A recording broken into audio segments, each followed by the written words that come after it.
বাংলাদেশের সাথে ভারতের রয়েছে ঐতিহাসিক বন্ধুত্বপূর্ণ সম্পর্ক। অন্যদিকে বর্তমানে বাংলাদেশের সবচেয়ে বড় উন্নয়ন সহযোগী চীন। কিন্তু ভারত ও চীনের বৈরিতাপূর্ণ সম্পর্কের মাঝে বাংলাদেশের সামনে বড় চ্যালেঞ্জ বড় দুই দেশের সাথেই সম্পর্কে ভারসাম্য বজায় রাখা, সেই সাথে জাতীয় স্বার্থ অক্ষুণ্ণ রাখা। সব মিলিয়ে ভূরাজনীতি ও জাতীয় স্বার্থ কিভাবে সামলাবে বাংলাদেশ, বিস্তারিত জানাচ্ছেন ইমতিয়াজ আলম। গেল জুন মাসেই দুইবার ভারত সফরের পর এই মাসে চীন সফর করছেন প্রধানমন্ত্রী শেখ হাসিনা। ৫ বছর পর তার এই সফরে বাংলাদেশের চাওয়া কি? চীনই বা কেন বাংলাদেশের ব্যাপারে এতটা আগ্রহী? বাণিজ্য এবং অর্থনীতিকে সামনে রেখেই মূলত এই সফরকে সাজানো হয়েছে। সফরে সই হতে পারে 10টি সমঝোতা স্মারক, $2000 কোটি ঋণ, বিভিন্ন মহাপ্রকল্পে বিনিয়োগ, বাণিজ্যে সমতা আনতে নানা উদ্যোগ, রপ্তানি পণ্যে শুল্কমুক্ত সুবিধা ও স্থানীয় মুদ্রায় লেনদেন সহ নানা বিষয়ে হতে পারে দুই দেশের মধ্যে সমঝোতা। তবে শেখ হাসিনার চীন সফরের দিকে সজাগ দৃষ্টি থাকছে ভারতেরও। বছরের পর বছর ধরে আলোচনার পরেও তিস্তা নদীর পানি বণ্টন চুক্তি নিয়ে কোনো আশার কথা শোনাতে পারেনি ভারত। এরই পরিপ্রেক্ষিতে 2020 সালে তিস্তা নদী সমন্বিত ব্যবস্থা মহাপ্রকল্পের প্রস্তাব তৈরি করে বাংলাদেশের পানি সম্পদ মন্ত্রণালয়। চীন 8200 কোটি টাকা ঋণ দিতেও রাজি হয় এতে। তিস্তা মহাপরিকল্পনায় নদীর পুরো অববাহিকা গভীর খনন ও দুই পারে স্থায়ী বাঁধ নির্মাণ, মেরিন ড্রাইভ ও স্যাটেলাইট শহর নির্মাণ করার অন্তর্ভুক্ত।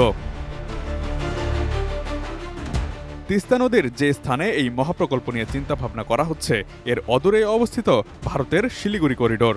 ভারতের উত্তর পূর্বের রাজ্যগুলোর সঙ্গে দক্ষিণের সড়ক পথে যোগাযোগের মাধ্যম এই করিডোর। আর এই করিডোর মাত্র 20 থেকে 22 কিলোমিটার প্রশস্ত। এই করিডোরকে চিকেন স্নেক বলেও আখ্যা দেওয়া হয়।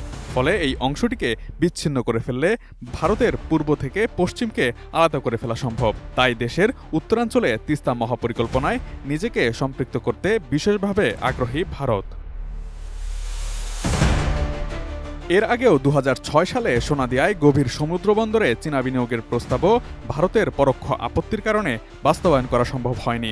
পরবর্তীতে সোনাদিয়া প্রকল্প বাতিল করে তার পরিবর্তে 2018 সালে মাতারবাড়িতে দেশের প্রথম গভীর সমুদ্র বন্দর নির্মাণের কাজ শুরু করে বাংলাদেশ। 2027 সালে চালুর লক্ষ্য নিয়ে কাজ চলা মাতারবাড়িতে মূল বিনিয়োগ জাপানি সংস্থা জাইকার, এর সঙ্গে যুক্ত রয়েছে ভারতও। 2011 সালে রূপপুর পারমাণবিক কেন্দ্র নির্মাণে রাশিয়ার সঙ্গে চুক্তির পর থেকেই ভারত তৎপর হয় এই প্রকল্পে যুক্ত হওয়ার জন্য।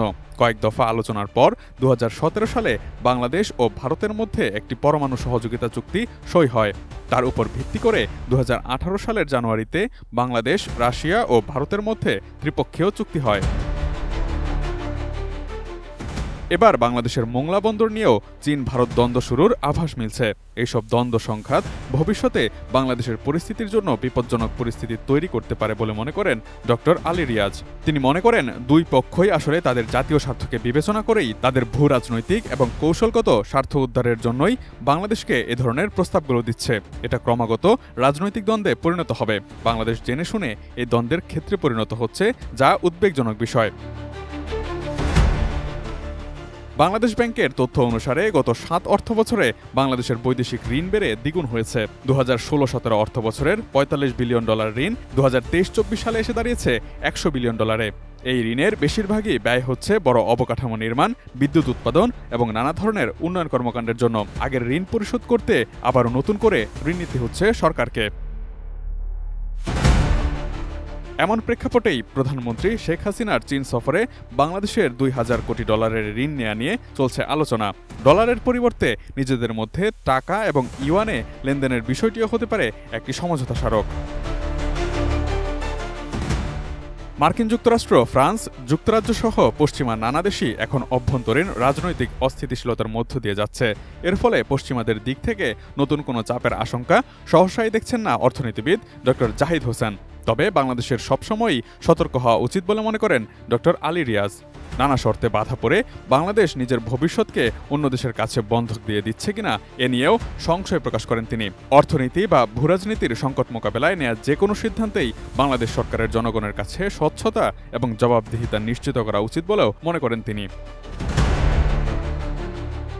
Imtiaz Alam, desk report, ATN news.